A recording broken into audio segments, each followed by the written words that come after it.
성도 여러분, 우리는 수많은 죄를 범했고 눈꼽만큼도 구원받을 자격이 없어요. 그래서 많은 사람들이 질문하는 것입니다. 의아해하는 것입니다. 하나님께서 어떻게 나 같은 죄인을 구원하는지 모르겠습니다. 그분의 은혜를 이해할 수가 없습니다. 당연하죠. 우리 스스로를 보면은 너무나 자격이 없기 때문에 구원은 말도 안 되는 것입니다. 그런데 팩트를 보아야 합니다. 팩트가 무엇인가요? 주께서 우리를 위해서 죽으셨다는 것입니다. 이게 팩트입니다. 죄를 범하서 떨고 있는 우리를 위해서 죽으셨습니다. 이것이 진실이에요. 로마서 3장 25절에 그래서 이 말씀이 나오는 것입니다. 로마서 3장 25절. 이 예수를 하나님의 그의 피로 인하여 믿음으로 말미암는 화목제물로 세우셨으니 이는 하나님께서 길이 참으시는 중에 전에 지은 죄를 간과하심으로 자기의 의로우심을 나타내려 하심이니. 하나님께서 당신의 아들을 화목제물로 삼으셨다고 했습니다. 우리가 수많은 죄를 범하고 불순종했지만 죄를 범하지 않은 것처럼 대해주기 위해서, 구원하기 위해서, 의롭게 하기 위해서 무엇을 하셨다고요? 하나님께서 그리스도를 화목제물로 세우고 죽이셨다는 것입니다. 이것이 은혜입니다. 성도 여러분, 이것을 생각할 때마다, 이 은혜를 우리가 바라볼 때마다 우리의 마음이 엄숙함으로 채워지는 것입니다. 화목제물을 생각할 때마다 우리 고개가 숙여져야 하는 것입니다. 성도 여러분, 죄의 싹이 무엇입니까? 죄의 싹은 사망입니다. 멸망입니다. 죄를 범한 자는 반드시 지옥의 형벌을 받아야 하는 것입니다. 그러므로 죄를 용서받고 구원받으려면, 내가 죄를 용서받고 구원받으려면 누군가 내가 범한 죄들에 대한 대가를 반드시 지불해 주어야 하는 것입니다. 그래서 화목제물이 생긴 것입니다. 예수께서 자원해서 내가 화목제물이 되겠습니다. 저들을 위해서 내가 화목제물이 되겠습니다. 그렇게 나서신 것입니다. 그것이 뭐라고요? 은혜라는 것입니다.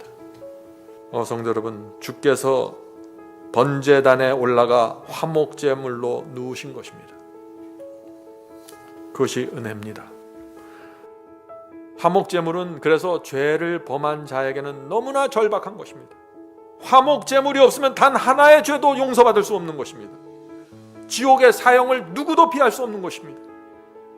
그런데 예수께서 저와 여러분을 죄와 지옥에서 건져내기 위해서 화목제물로 나서신 것입니다. 은혜입니다. 이것이. 성도들, 오늘 우리가 말씀을 나눌 때 이 은혜가 우리 마음속에 밀물처럼 들어오게 되길 제가 간절히 바랍니다. 희망은 여기에 있는 것입니다. 우리 누구도 십자가를 요구한 적이 없어요. 기대하지도 않았습니다. 그런데 그리스도께서 스스로 화목제물이 되겠다고 결정하셨어요. 은혜라는 것입니다.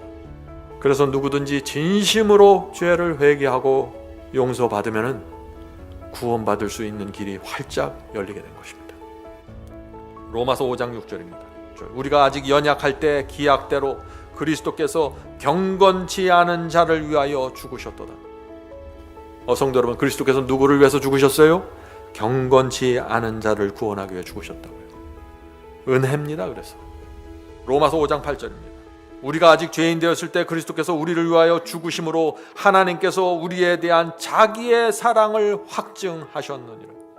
사탄은 사람들이 하나님의 사랑을 보지 못하게 감추고 왜곡시켜 버렸습니다. 그래서 많은 사람들이 입으로는 하나님은 사랑이라고 말은 하는데 마음은 하나님을 두려워하고 곁눈질하면서 보고 있는 것입니다. 노아 홍수를 보면서, 소돔성의 멸망을 보면서, 가나안족의 멸망을 보면서 하나님은 정말 사랑이냐고 지금 자꾸 질문하는 것입니다.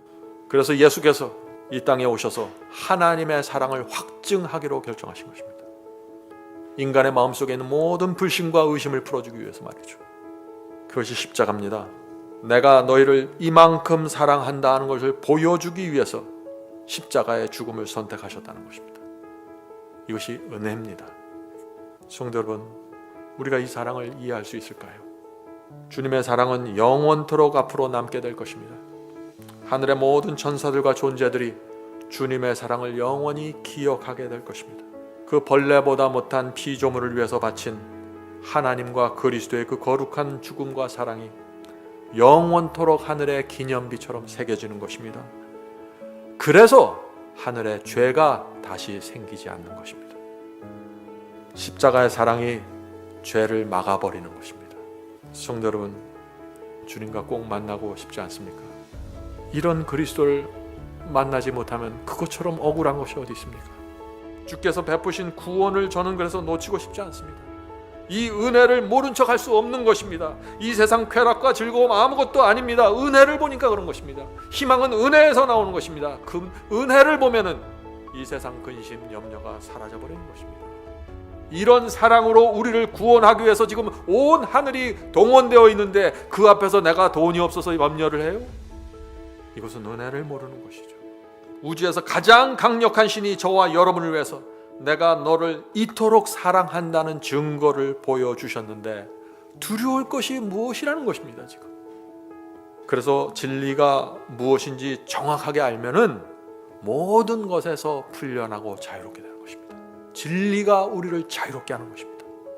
십자가를 알면 근심, 걱정, 두려움, 가난, 열등감 모든 것에서 풀려나는 것입니다. 안 풀려나요? 은혜를 모르는 것입니다. 십자가에서 무슨 일이 생겼는지를 모르는 것입니다.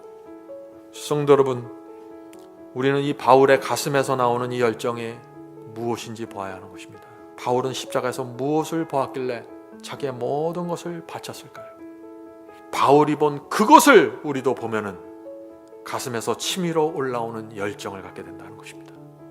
여기에 희망이 있는 것입니다. 로마서 1장 14절 다시 읽겠습니다. 로마서 1장 14절. 헬라인이나 야만이나 지혜 있는 자나 어리석은 자에게 다 내가 빚진 자니. 바울은 하나님께만 빚졌다고 말하지 않았습니다. 사람들에게도 빚졌다고 했어요.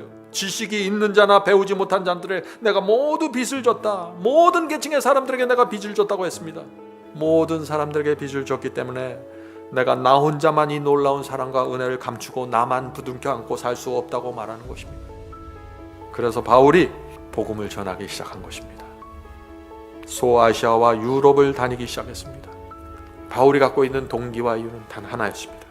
그것은 은혜였습니다. 그리스도께 도무지 갚을 수 없는 빚을 졌다는 은혜입니다. 저와 여러분도 바로 이 마음을 받아야 하는 것입니다. 그래서 주께서 사용하시는 종이 될 수 있는 것입니다. 바울은 자신이 받은 이 사랑과 은혜를 다른 사람에게 전하지 않을 수 없었습니다. 그래서 수만 수천 리를 돌아다닌 것입니다. 우리도 마찬가지입니다.